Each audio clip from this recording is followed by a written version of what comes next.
Assalamualaikum warahmatullahi wabarakatuh.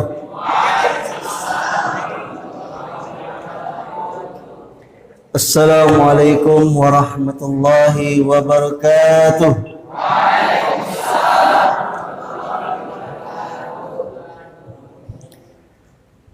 Innal hamdalillah nahmaduhu wa nasta'inuhu wa nastahdihi wa natubu ilaihi wa nastaghfiruh wa na'udzu billahi min shururi anfusina wa min sayyiati a'malina man yahdihillahu fala mudilla lahu wa man yudlil fala hadiya lahu. Ashhadu an la ilaha illallah wahdahu la anna Muhammadan abduhu wa rasuluh ba'dah amma ba'd. Faya ibadallah ayyuhal muslimun,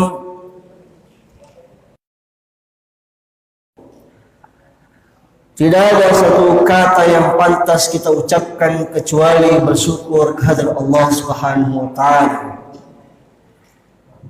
Malam hari ini kita masih diberikan kesempatan, kekuatan oleh Allah Subhanahu wa taala, diberikan taufik hidayahnya, bisa berkumpul di rumah Allah Subhanahu wa taala penuh barakah ini dalam kondisi sehat walafiat. Kemudian salat beriring salam semoga tetap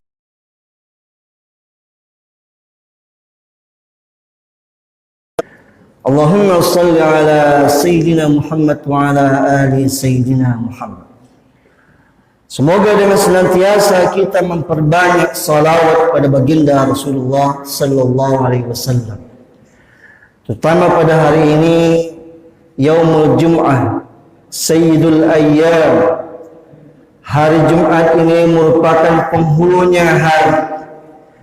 Mudah-mudahan ketika kita memperbanyak salawat kepada Nabi Muhammad sallallahu alaihi wasallam, kita dimasukkan ke dalam golongan umat yang nanti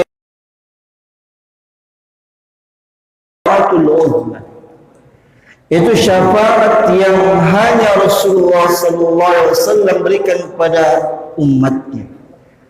Tentu umat yang bagaimana?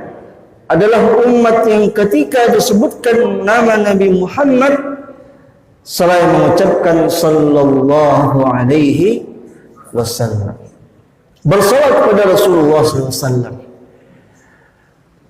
Terlebih lagi nanti di yaumil mahsyar, ketika manusia pada kehausan di tengah terik matahari yang Allah dekatkan tidak lebih daripada 3 mil, salah satu farsakh. Matahari yang kalau sekarang jaraknya adalah 300.000 kilometer, rasakan panasan yang luar biasa. Apalagi kalau cuma jarak 3 mil. 3 mil itu kurang lebih 4,5 kilometer, lebih dikit. Itu terbayang oleh kita panasnya matahari. Tidak ada pada hari itu naungan sedikit pun, pepohonan jangan harap, tidak ada satu tumbuhan yang tumbuh di yaumil mahsyar. Lalu bagaimana kita bisa mendapatkan tempat naungan dari panasnya matahari? Tidak lain, ada 7 golongan kata Rasulullah. Sab'atun yadhilluhumullah fi yaumin la dhilla illa dhill. Ada 7 golongan nantinya di hari kiamat mendapatkan payung, mendapatkan naungan dari panasnya matahari pada hari kiamat. La dhilla illa dhill, tidak ada naungan sedikit pun kecuali dari naungannya Allah Subhanahu wa taala. Dan salah satunya adalah syabun, itu para muda nasya'a yang tumbuh kembangnya dengan bita'atillah. Dan para syubban, para pemuda yang hadir, di majelis ini Allah Subhanahu wa taala berikan naungan nanti di yaumil qiyamah. Amin ya rabbal alamin. Kemudian salat beriring salam tak terlupa kita ucapkan dan juga pada keluarga, para sahabat dan juga tabi'in, orang-orang yang senantiasa menolong agama Allah Subhanahu wa taala. Ayyatullah dan juga para masyayikh yang hadir di sini, ada Ustaz Hamdan, ada Ustaz Syahrul. Pada kesempatan kali ini kita akan melanjutkan kajian bulanan kita tentang fikih. Pada pertemuan sebelumnya sempat kita bahas tentang adab, bagaimana perilaku, bagaimana sikap seorang talibul ilm. Yang mana dalam hal ini perlu kalian ketahui bahwasanya penting sebelum segala sesuatu kita awali untuk menuntut ilmu itu adalah bagaimana peran penting dari sebuah adab, sebuah sikap, sebuah perilaku ataupun karakter. Dan ini sangat penting sekali bagi seorang talabul ilmi. Maka dalam hal ilmu yang terlebih dahulu kita kedepankan adalah dalam bersikap. Kalau kita berkaca dari negara-negara yang sukses, negara-negara maju, bagaimana mereka untuk menanamkan karakter kehidupan bagi masyarakatnya, itu butuh waktu 9 tahun. Di Jepang itu sekolah adab, sekolah karakternya itu 9 tahun dari SD sampai SMA. Nah, kita untuk belajar adab, belajar karakter seminggu cuma 2 jam. Itu mending itu. Kadang cuma 1 jam. Pelajaran PAI di situ juga merangkup semuanya pelajaran, nyelip dikit bab tentang adab. Nah, bagaimana mungkin kita berharap para pemuda-pemuda tumbuh dengan etika, tumbuh dengan adab, kalaulah tentang pelajaran tentang adab ini kita abaikan. Para santri yang dirahmati Allah Subhanahu wa taala, maka dalam adab menuntut ilmu perlu kita kedepankan. Ketahuilah bahwasanya berkahnya suatu ilmu itu karena adabnya. Terutama dalam hal adab terhadap seorang muallim, seorang syekh, seorang guru.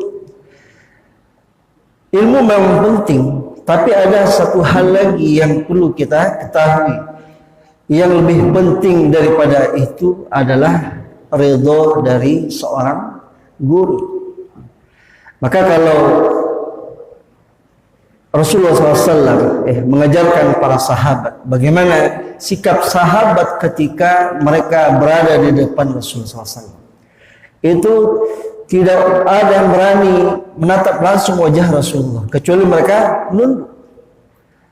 Kalau pesantren-pesantren kuno terlebih dahulu, pesantren salafiyah, pesantren di Jawa kebanyakan, itu bagaimana sikap seorang santri, seorang talibul ilmi. Itu kalau sama gurunya, apalagi kalau gurunya sudah bawa rotan. Di sini mumpung Sarul nggak bawa rotan ya, cuma lebih besar daripada itu ya. Jadi kalau udah bawa rotan itu nggak berani lagi, nunduk aja ke bawah pandangannya. Nah, dalam hal ini sikap seorang talibul ilmi adalah mengedepankan adab, etika, akhlak terhadap seorang guru.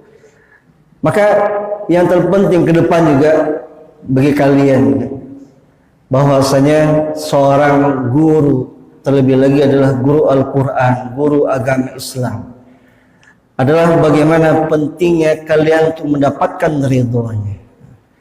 Kalau sudah dapat ridhonya seorang guru, udah nggak butuh apa-apa lagi.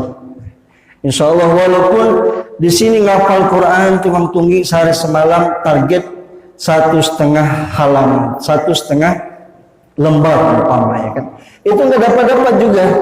Tapi insya Allah kalau guru ridho terhadap kalian, Walaupun keluar dari pesantren sini bekal cuma dapat nggak sampai 30 juz.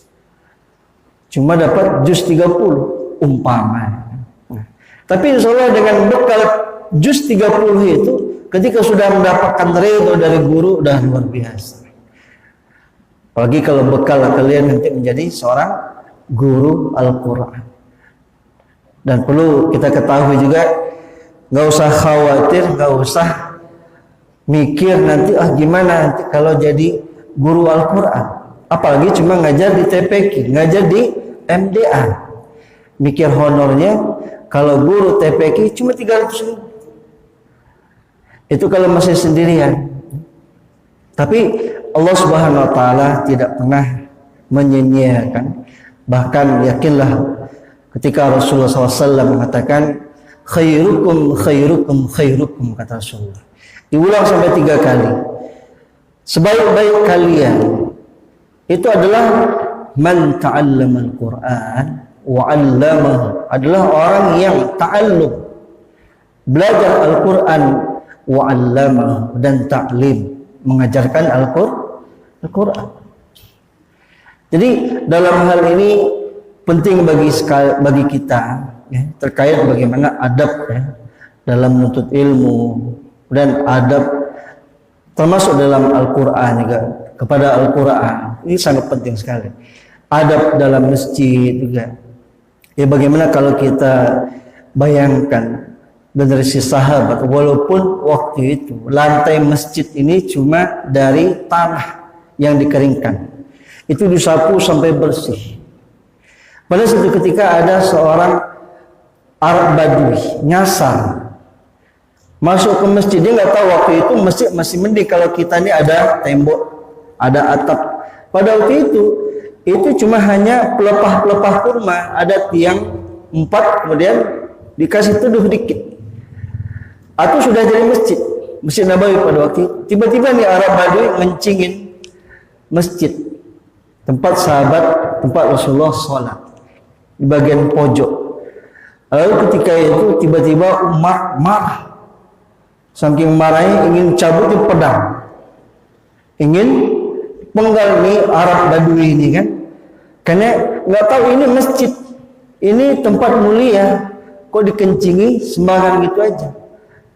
Lalu tiba Rasulullah untuk menenangkan Umar, akhirnya nggak jadi. Itu saking Umar itu memuliakan yang namanya masjid. Nah ini adab ya, penting sekali bagi kita menanamkan karakter dalam kehidupan kita, dalam menuntut ilmu ya, termasuk adab terhadap Al-Quran. Bagaimana semestinya kalau kita ingin dapat berkahnya Al-Quran ya. Sebagaimana kalau Rasulullah mengajarkan itu, sebelum ngaji afdolnya adalah berwudu. Walaupun di Madinah ya, daerah Arab itu sendiri susah air, tapi yang namanya berwudu masih diupayakan para sahabat. Walaupun terkadang berjalan kaki untuk menimba kedalamannya bisa sampai 20 meter, 30 meter. Itu ditarik pakai ember berwudu. Nah kita kalau alhamdulillah ini tinggal muter kerannya keluar air.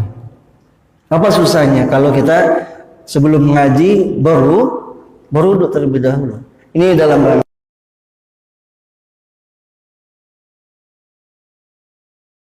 masuk tata cara dalam membaca Al-Quran ya, komposisikan Al-Quran. Yang sampai Al-Quran itu habis ngaji tergeletak kemana-mana. Pojok situ ada Al-Quran, pojok situ ada Al-Quran, nyelip di sela-sela. Untung di atas itu nggak ada itu, ya kan? Di tempat ventilasi udara. Mungkin kalau ada tangga, mungkin ada yang nyelipin Al-Quran sampai ke atas-atasannya. Ya. Jadi para santri yang dirahmati Allah Subhanahu wa taala, jadi penting bagi kita dalam adab dan juga menghargai. Apalagi insyaallah kalian para calon pengajar Al-Quran yang mana tak perlu ragu lagi bahwasanya keutamaan orang-orang yang mengajarkan Al-Quran. Tadi kata Rasulullah, sebaik-baik orang itu adalah orang yang mengajarkan Al-Quran. Nah, suatu saat giliran kalian nanti mengajarkan Al-Quran. Nanti ada yang buka pesantren di Bengkulu Utara umpamanya. Ada buka pesantren di Bengkulu Selatan, ada yang di Seluma, ada yang di Kepayang, Lebong, Muko-Muko. Mana lagi sudah sebutin dusun nih? Ada yang di Semarang, Surabaya, mana lagi ya? Kalau perlu penjuru kota Bengkulu ini paling tidak ya. Atau mewakili dari kabupaten-kabupaten yang ada di Bengkulu ini. Ada tertegak pesantren Qur'an. Boleh namanya mutip-mutip dikit ya dari nama Al-Fida juga boleh, enggak apa-apa. Saya rasa Ustaz Hamdan merelakannya insyaallah. Cabang Al-Fida di Muko-Muko umpamanya kan. Atau cabang Al-Fida di Penarik atau di Air Manganyau umpamanya kan. Mudah-mudahan insyaallah amin ya rabbal alamin. Dan tidak perlu khawatir pula nanti kalau umpamanya nanti bisa jadi ada aja donatur, tahu-tahu membangun pesantren, tahu-tahu bangun masjid, apalagi untuk honor ustaz dia umpamanya kan. Insyaallah mudah-mudahan ada saja berkahnya, ada rezekinya yang Allah berikan. Insyaallah ya. Seperti Ustaz Saul aja nih umpamanya kan. Tiba-tiba nanti ada keinginan dari Yayasan Al-Fida nambah gaji menjadi 10 juta. Amin. Amin. Ini mudah-mudahan ada Ustaz Hamdan doain kan. Amin ya. Kalau Ustaz Ghazali di bawah dikit enggak apa-apa lah. 9,5 umpamanya kan. Jadi para santri yang dirahmati Allah Subhanahu wa taala, karena memang berkahnya dari seorang ahlul Quran ini itu luar biasa sekali.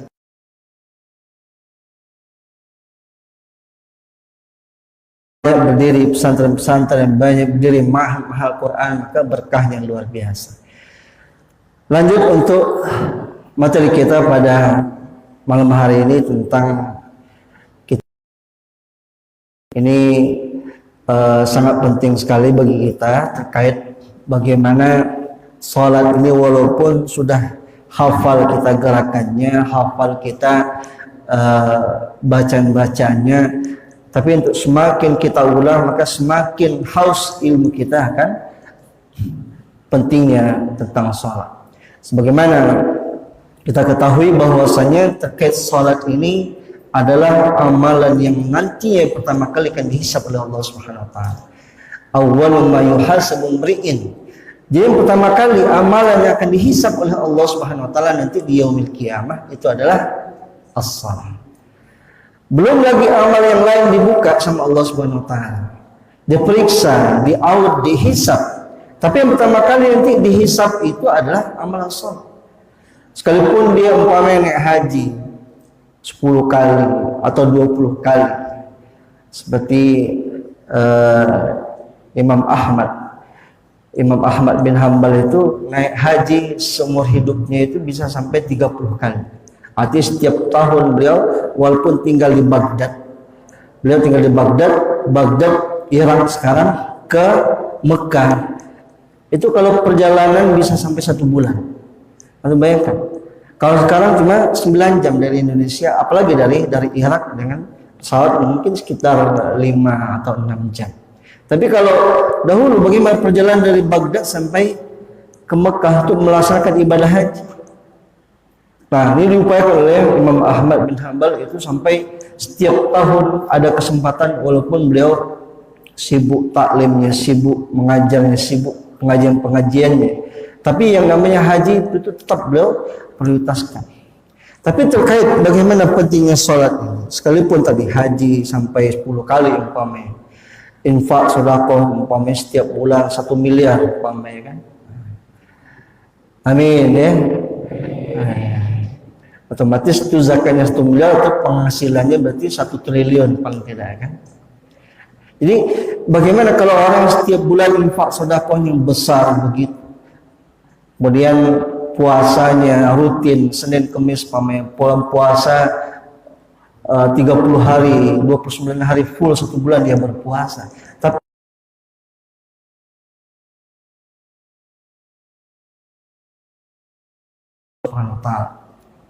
maka sama seperti halnya kalau kita membuat karya tulis. Itu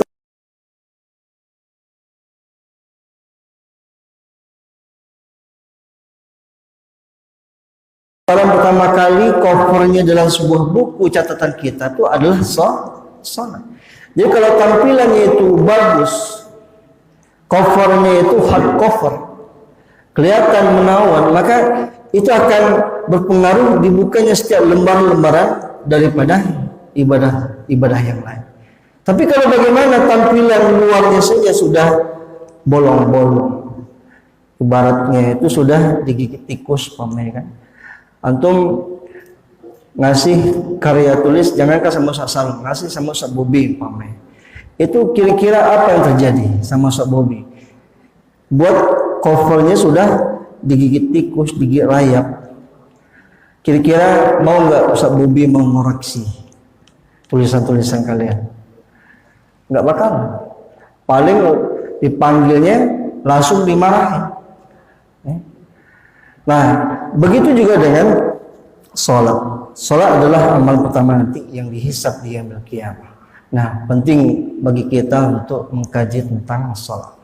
Kemudian dalam kitab Subul Salam ini, dalam bab sholat ini, bab kita sholat sama dengan bab sholat. Jadi sholat sini disebutkan as-salatu lughatan ad-du'a. Jadi sholat itu secara bahasa adalah ad-du'a. Nah, ini yang belum terbiasa baca kitab gundul, nah ini kasih harokatnya nanti. Nah, jadi bukan ad-da'a bacanya kan, tapi ad-du'a. As-salatu lughatan ad-du'a. Jadi sholat itu secara bahasa artinya doa. Mulai dari takbiratul ihram sampai salam itu secara bahasa, bahkan kandungan makna dari bacaan-bacaan sholat itu semuanya adalah doa. Maka pentingnya bagi kita untuk memahami dari bacaan-bacaan sholat yang semuanya itu adalah mengandung doa, permintaan, permohonan kita kepada Allah Subhanahu wa taala. Kemudian sumit hadhihi ibadah asyariyah bismid du'a. Kemudian juga disebutkan hadhihi ibadah ini asyariyah, juga syariat ini bismid du'a, disebutkan dengan nama doa listimaliha alaihi, karena memang cakupan secara keseluruhan dari ibadah salat itu seperti yang saya sampaikan adalah semuanya mengandung doa. Doa kita baca Allahumma ba'id baini wa baina khataayaya kama ba'adta bainal masyriqi wal maghrib. Itu doa semuanya. Ya Allah, Allahumma ba'id, ya Allah jauhkanlah diriku wa baina khataayaya, di antara dosa-dosa kesalahan-kesalahanku sebagaimana engkau jauhkan antara timur. Maka kalau kita paham bacaan salat itu, mudah-mudahan kita dapat kekhusyuan dalam salat. Maka ini pentingnya, di samping juga kita hafal doa-doanya, apalagi kita paham isi kandungannya. Jadi memang itu bacaan dalam salat itu hampir keseluruhan adalah doa. Termasuk dalam ruku juga. Kita dibacakan Subhana Rabbil Azim. Maha suci dia Allah yang maha agung. Wa bihamdihi, dan juga puji-pujian baginya. Terbayang oleh kita ketika kita merendahkan tubuh kita di hadapan Allah Subhanahu wa taala. Tidak ada yang kita bungkukkan tubuh kita, kita rendahkan tubuh kita, kecuali hanya mengagungkan nama Allah Subhanahu wa taala, mensucikan nama Allah Subhanahu wa taala. Maka dalam tasbihnya mensucikan Allah Subhanahu wa taala ini juga menjadi rutinitas setiap makhluk. Para malaikat itu ada yang ditugaskan oleh Allah Subhanahu wa taala hanya untuk mengucapkan tasbih, mengucapkan subhanallah, subhanallah, subhanallah. Ada juga kerjanya malaikat, Allah perintahkan untuk bertahmid, bertahlil, dan seterusnya. Bahkan termasuk angin, termasuk pepohonan, semua bertasbih. Maka ketika kita ruku, salat kita mengucapkan tasbih pada Allah Subhanahu wa taala, mensucikan nama Allah Subhanahu wa taala. Maka dalam hal ini semua kandungan dari zikir-zikir salat itu semua adalah listimaliha alaih. Jadi kandungan dalam salat itu mayoritas adalah doa.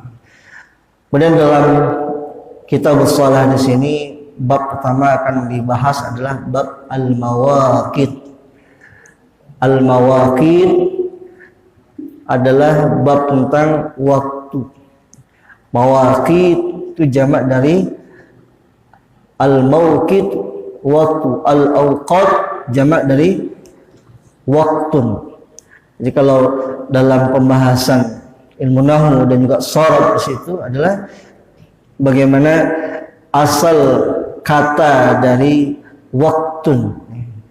Waktun mengadopsi dari bahasa Arab. Jadi waktu yang kita pakai adalah adopsi dari serapan bahasa. Nah, al-mawaqit ini juga kaitannya awalnya atau sumbernya itu juga masdar daripada waktun itu sendiri. Itu waktu-waktu. Artinya waktu. Jam'u miqatin. Jadi miqat jamaknya adalah mawaqit. Jadi kalau kita bicara tentang miqat di musim haji itu ada tempat-tempat namanya, di mana jemaah haji ingin memakai pakaian ihram, ada miqat, ada tempat di mana mereka mengawali daripada memakai pakaian ihramnya itu di tempat-tempat yang sudah ditentukan. Seperti ketika dari jamaah Indonesia ingin berangkat haji umroh, itu ngambil miqatnya itu adalah di Yulamlam namanya, daerah perbatasan antara Arab Saudi dengan Yaman. Itu yang orang dari arah selatan. Kalau yang dari Irak ada nama Zatul Irkin dari arah timur. Dari arah Madinah nanti ada namanya Bir Ali, Sumur Ali. Itu tempat miqat. Ada yang dekat daripada sekitar kota Mekah. Itu biasanya kalau jemaah umroh ingin mengulang kembali untuk ngambil miqatnya, itu ada daerah namanya Tan'im. Itu daerah pas 10 kilo jaraknya dari Masjid Haram. Atau daerah-daerah yang disebutkan dengan tempat mengambil miqat. Jadi miqat jamaknya adalah mawaqit. Al-murad bihi al-waqtu alladhi ayyanahu Allah li ada'i hadhihi al-ibadat. Jadi waktu yang dimana Allah Subhanahu wa taala menjelaskan, merincikan untuk mengadakan ibadah-ibadah. Jadi yang dimaksud dengan miqat sendiri adalah bagi ingin menjadikan waktu-waktu ketika kita ingin mengadakan satu ibadah, contoh dalam hal ini adalah sholat. Jadi miqat, waktu yang muayyan, yang sudah ditentukan untuk melaksanakan sholat itu mulai dari waktu subuh, waktu zuhur, asar, maghrib, isya, itu adalah miqat. Jadi dalam hal ini waktu-waktu yang sudah disebutkan. Wa huwa qadrul mahdudu lil fi'li min az-zaman. Bahkan yang namanya waktu tersebut sudah ditentukan, sudah dipatok lil fi'li untuk melaksanakan satu kegiatan, satu ibadah min az-zaman, daripada waktu-waktu yang disebutkan. Contoh seperti waktu subuh. Kapan mulai waktu subuh? Waktu subuh mulai ketika terbit fajar. Dalilnya apa?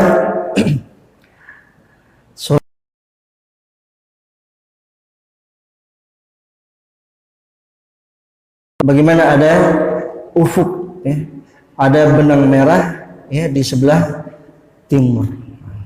Min ghasaqil lail. Jadi dari tengah malam ada cahaya fajar yang menandakan bahwasanya itulah waktu subuh sudah masuk. Nah, kemudian waktu zuhur juga kan, waktu zuhur pun nanti dalam hal ini ada penjelasannya. Itu waktu zuhur adalah seperti halnya kana dhillur rajuli katulhi. Jadi orang berdiri tegak di tengah matahari itu bayangannya sama setinggi tubuhnya. Itu maka pada waktu itu sudah masuk waktu zuhur. Artinya orang itu tegak lurus, nggak ada lagi bayangannya yang ketika dia tegak di tengah matahari, maka pas kepala setentang di antara kepala mereka, itulah waktu zuhur sudah masuk. Termasuk waktu maghrib dan isya dan seterusnya.